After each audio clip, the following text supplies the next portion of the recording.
Turkiyadan kelgan birodarlar, xush kelibsizlar. Odamlar eshitmadim demanglar.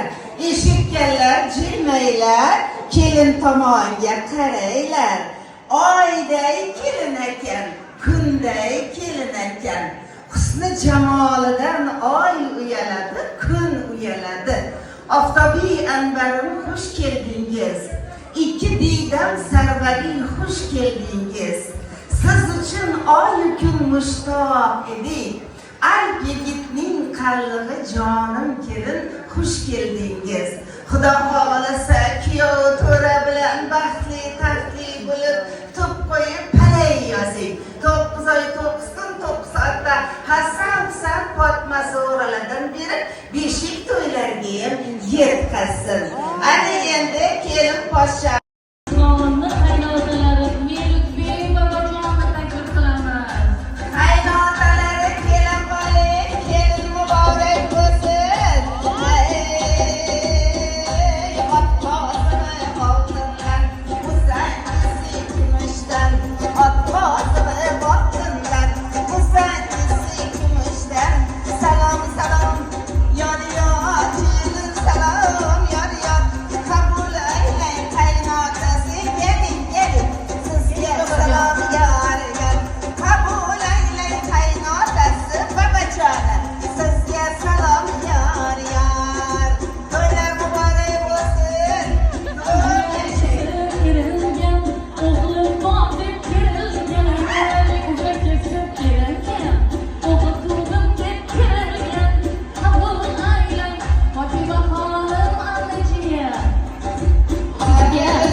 Hanım anneciğim size selam yar yar.